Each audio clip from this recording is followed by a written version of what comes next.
But Howard Stern is a radio legend.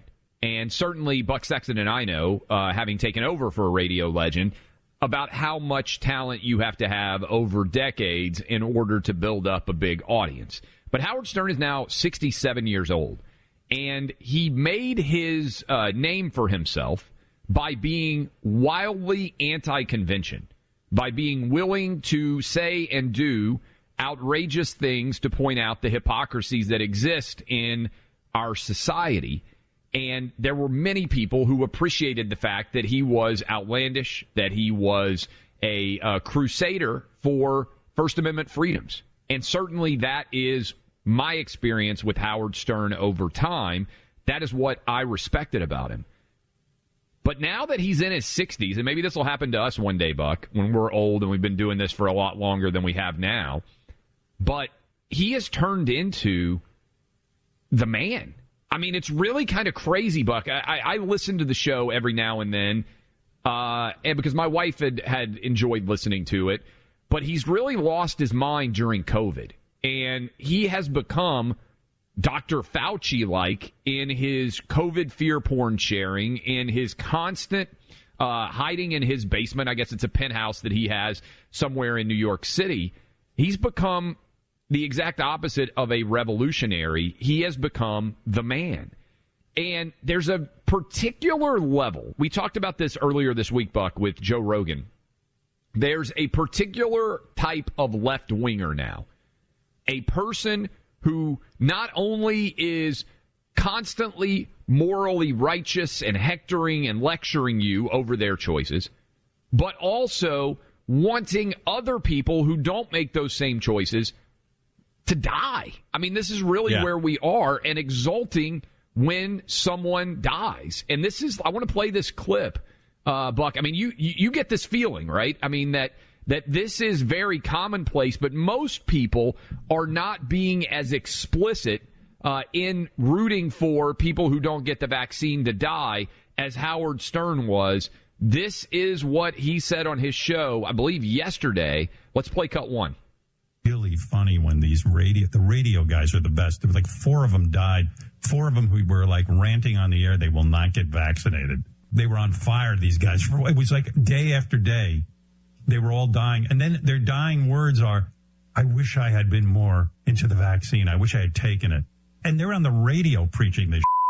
I'll tell you what, as far as I remember, when I went to school, you had to get a measles vaccine. You had to get a mumps vaccine. You had to get, there was a ton of them you got. When are we going to stop putting up with the idiots in this country and just say, it's mandatory to get vaccinated? F them, f their freedom. I want my freedom to live. Unbelievable, Clay, but this is what is happening now across the country. You have people who are, look, Howard Stern is an elite. The guy makes something like $100 million a year to do radio, which is pretty astonishing as a figure. And he is someone who has gotten used to being able to not only say what he wants, but also have a certain kind of influence. And maybe he's forgotten that there are a lot of people out there for whom there are not big platforms and voices that will make the case for them. But even beyond that anybody would celebrate the death of a fellow human being, never mind a fellow radio host, because they disagree with the decision that they made about their health. People do foolish things all the time, right? And by the way, I'm not even saying that vaccine opposition is foolish, but I'm just saying there are things that are clearly bad decisions that result in people losing their lives, smoking, health decisions, alcoholism, all kinds of things. I mean, we can run through obesity, when so someone, many things that aid death. When someone dies in a drunk driving accident, and they're the driver, right? They're the drunk person. Yeah, that's terrible. It's a tragedy. You don't celebrate these things unless there's something morally rotten, unless there's something truly wrong with you. But this has become, you see this with COVID, you see this with Stern saying this stuff. The number of people that will, and I'm talking about people with platforms and followings. I'm not talking about random. Of course, there's random horrible bile all over the internet. People that have supposedly an obligation to be better on the left who will celebrate the assault on Rand Paul, for example, where he, I believe, lost a piece of his lung, was in horrible pain because he had a neighbor who hated him. And the people who say this, they don't like Rand Paul's politics. So him almost being beaten to death on his front lawn, Rand Paul's a father, a husband, as well as a U.S. senator. There are blue check journos who think this is funny. I mean, if you, Clay, right now with your Twitter account, if you just said, man, I'm glad Rand Paul, made it through and we're happy to have him on. If you went through the comments, you'd probably see some people saying, oh, that was so funny when what happened to him. There are even people, they're a little more circumspect about this, who try to downplay the assault on the attempted mass murder of American congressmen, conservative members of Congress at that baseball field in Alexandria, because they'll say, oh, well, this is what happens when you oppose policies to give people health care. This stuff exists on the left in a way that I think people are uncomfortable the more they think about it, because not only is it grotesque, it just exists. It's allowed to continue on. Yeah, and what's interesting about this to me from the Stern perspective is, let's say somebody was driving drunk, right?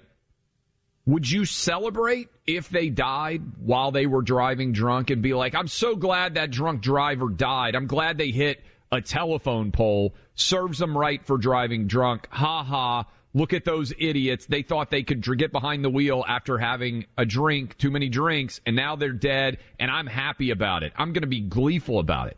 No, I mean, that's really strange behavior. And what we've created, and Stern just said it explicitly, because there's a lot of people out there that have been cheering anytime somebody gets sick. I mean, look, the reality, Buck, we've both had COVID. Did people ask you, did people ask you, Clay, like, as if you did something? People ask me. I mean, random people be like, hey, what'd you do? Did you go to some anti-mask, anti-Fauci party and make out with a bunch of strangers? Why'd you get COVID? I'm like, I just was living my life and got COVID. What I would point out here is, and I would love to hear somebody like Howard Stern try to discuss this. It reminds me of, do you remember Eddie Murphy? It's either Raw or one of the first ones he did, where he had all of the anti-AIDS jokes about gay people. And look, the Eddie Murphy stand-up back in the day, the 1980s stuff, was phenomenal. But that didn't age well, right? Because the idea was, oh, ha ha, look at you. You got AIDS because you're gay. You got AIDS because you were using intravenous drugs with other people. And like, there was this argument, hey, maybe you deserved it, right? Do you remember that? Like, if you're old enough to remember when AIDS and HIV was running rampant, much through the gay community, but then also a lot of discussion for heterosexuals getting it. You didn't practice safe sex. Like, when I was a kid growing up, we had, it felt like, an HIV/AIDS assembly like every week, where they were like, hey, if you have sex, basically you're going to die. I remember watching Beverly Hills 90210, yes. And the whole episode was about some young high school girl who was saying that she got HIV from her boy. You know, this was a thing. This was a story that you would hear. And there was an underpinning early on of anti-AIDS morality, right? Where, hey, if you got this virus, you deserved it because of the choices you were making. And in retrospect, as AIDS spread and HIV became more and more of a disease and we understood it better, the idea that you would, what I call, blame the victim of this virus, became a very foreign thing to do. It seems to me, and I would love, like, the Howard Sterns of the world who are making this argument to reflect upon this, if they had said, and if they were saying the same thing about HIV and AIDS victims, basically they deserve it. Years later, decades later, you realize how bad that sounded and how bad you looked for saying it. And since there's this obsession with being on the right side of history now, Buck, how is this not the exact same thing with COVID, when you're cheering and celebrating people who get a virus that they didn't choose to get, partly because of choices that they may have made in their life, and say, hey, this is divine retribution for the choices that you're making?